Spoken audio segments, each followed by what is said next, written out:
ചരിത്രം അതേപടി ആവർത്തിക്കുമോ? അല്ല, ചരിത്രം എങ്ങനെയാണ് ആവർത്തിക്കുക? മാർക്സിൻ്റെ പ്രസിദ്ധമായ വാക്യമുണ്ട്. പ്രശസ്ത സാഹിത്യകാരനായ മാർക്ക് ട്വൈൻ്റെ മറ്റൊരു വാക്യവുമുണ്ട്. 1973 ഇന്ദിര അവരുടെ ഭരണത്തിൻ്റെ ഏറ്റവും പാരമ്യതയിൽ എത്തി നിൽക്കുന്ന ഇന്ത്യ എന്നാൽ ഇന്ദിര എന്ന് പറയപ്പെടുന്ന ഒരു ഘട്ടത്തിലാണ് ഇന്ദിരാഗാന്ധിയുടെ വീഴ്ചയുടെ തുടക്കം ആരംഭിക്കുന്നത്. ഇന്ന് ഇറാൻ അമേരിക്ക യുദ്ധം പോലെ അന്നും ഇസ്രായേലും അറബ് രാജ്യങ്ങളും തമ്മിലുള്ള യുദ്ധം.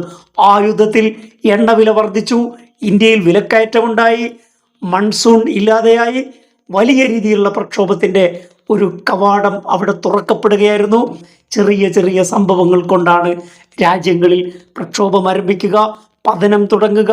അറബ് ലോകത്തെ ആകെ അട്ടിമറിച്ച മുല്ലപ്പൂ വിപ്ലവം തുടങ്ങിയത് ടുണീഷ്യയിൽ നിന്നായിരുന്നു. ഒരു പ്രതിഷേധത്തിനും അവസരമില്ലാത്ത അത്തരം സ്ഥലങ്ങളിൽ ചെറിയ ചെറിയ പ്രക്ഷോഭങ്ങളിലൂടെയാണ് അത്തരം ഏകാധിപതികൾ അവരുടെ ഭരണത്തിൽ നിന്നും പുറത്തു പോകേണ്ടി വന്നത്. ടുണീഷ്യയിൽ നിന്ന് ആരംഭിച്ച മുല്ലപ്പൂ വിപ്ലവം ഈജിപ്തിലെ ഏകാധിപതിയായ ഹുസ്നി മുബാറക്കിനെ അധികാരത്തിൽ നിന്ന് പുറത്താക്കി. ഇന്ത്യയിൽ 1973 ഹോസ്റ്റലിൽ നിന്നാണ് കലാപം ആരംഭിക്കുന്നത്, സമരം ആരംഭിക്കുന്നത്.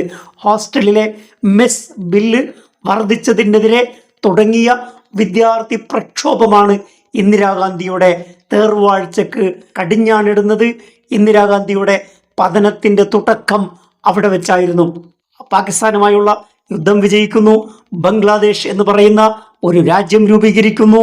ഇന്ദിരാഗാന്ധി ഉരുക്കു വനിതയായി നിലകൊള്ളുന്ന ഘട്ടമായിരുന്നു 1973. ഇന്ദിരാഗാന്ധിയുടെ രാഷ്ട്രീയ ജീവിതത്തിലെ ഏറ്റവും നല്ല വസന്ത കാലഘട്ടമായിരുന്നു 1973. ഇന്ദിരാഗാന്ധിയുടെ പൊളിറ്റിക്കൽ കരിയറിലെ ഏറ്റവും വലിയ ഗ്രാഫിൽ നിൽക്കുന്ന സമയമാണ് 1973. വൻ വിജയമായിരുന്നു ഇന്ദിരാഗാന്ധിക്കും കോൺഗ്രസിനും ഉണ്ടായത്. 19 സംസ്ഥാനങ്ങളിലെയും കേന്ദ്രഭരണ പ്രദേശങ്ങളിലെയും ഭൂരിഭാഗം തെരഞ്ഞെടുപ്പുകളിലും ഇന്ദിരാഗാന്ധിയും കോൺഗ്രസുമാണ് വിജയിച്ചത്. തൊഴിലില്ലായ്മ, വിലക്കയറ്റം, അഴിമതി തുടങ്ങിയ വിഷയങ്ങൾ ഉന്നയിച്ചുകൊണ്ട് അഹമ്മദാബാദിൽ നിന്നാണ് നവനിർമ്മാൺ ആന്തോളൻ എന്ന് പറയുന്ന പ്രക്ഷോഭം ആരംഭിക്കുന്നത്. വിദ്യാർത്ഥി പ്രക്ഷോഭമായിരുന്നു. ആ പ്രക്ഷോഭത്തിൻ്റെ ലക്ഷ്യം ഗുജറാത്ത് മുഖ്യമന്ത്രിയായിരുന്ന ചിമൻഭായ് പട്ടേലിൻ്റെ രാജിയായിരുന്നു. ചിമൻഭായ് പട്ടേലിനെതിരെയായിരുന്നു സമരം. ഗുജറാത്തിൽ ആരംഭിച്ച വിദ്യാർത്ഥി പ്രക്ഷോഭം ബീഹാറിലെത്തി. ബീഹാറിലെ അന്നത്തെ യുവ നേതാക്കളായ ലാലു പ്രസാദ് യാദവും നിതീഷ് കുമാറും മറ്റ് വിദ്യാർത്ഥി നേതാക്കളും ചേർന്ന് ബീഹാർ ഛാത്ര സംഘർഷ സമിതി രൂപീകരിച്ചു. ഇത്തരം പ്രക്ഷോഭങ്ങളുടെ നടുവിലേക്കാണ് JP എന്ന് പറയുന്ന ജയപ്രകാശ് നാരായണൻ വരുന്നത്. JPയുടെ നേതൃത്വത്തിൽ വലിയ പ്രക്ഷോഭമായിരുന്നു. ബീഹാർ നിയമസഭ പിരിച്ചുവിട്ട് പുതിയ ഇലക്ഷൻ നടത്തണം എന്നായിരുന്നു JPയുടെയും ക്ഷോഭകാരികളുടെയും ആവശ്യം. ഇന്ദിരാഗാന്ധി ആ ആവശ്യത്തിന് വഴങ്ങിയില്ല. അവർ ശക്തമായി തിരിച്ചടിച്ചു. സ്ഥിതിഗതികൾ അനിയന്ത്രിതമായപ്പോൾ ഗുജറാത്ത് മുഖ്യമന്ത്രി ചിമൻഭായ് പട്ടേലിനെ സ്ഥാനത്ത് നിന്ന് മാറ്റി. ബീഹാറിലെ മുഖ്യമന്ത്രിയായ അബ്ദുൽ ഗഫൂർ കുറച്ചു കാലം കൂടി അധികാരത്തിൽ തുടർന്നു. 1975 ഏപ്രിലിൽ അദ്ദേഹത്തിന് രാജിവെക്കേണ്ടി വന്നു. 1974 വലിയ ഒരു സർജിക്കൽ സ്ട്രൈക്ക് ഇന്ദിരാഗാന്ധി നടത്തുകയുണ്ടായി. പൊക്രാനിൽ ഇന്ത്യ ആദ്യമായി ആണവ പരീക്ഷണം നടത്തി.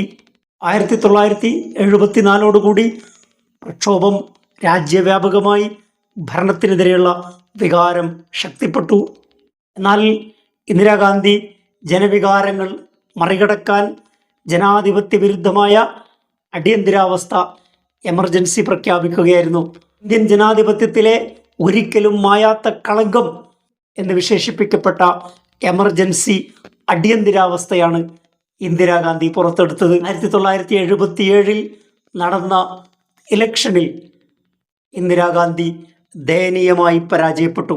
ഇന്ദിരാഗാന്ധിയെപ്പോലെ വലിയ ഒരു പരാജയവും പതനവുമാണോ മോദിയെ കാത്തു നിൽക്കുന്നത് എന്നാണ് രാഷ്ട്രീയ ലോകം ഉറ്റുനോക്കുന്നത്.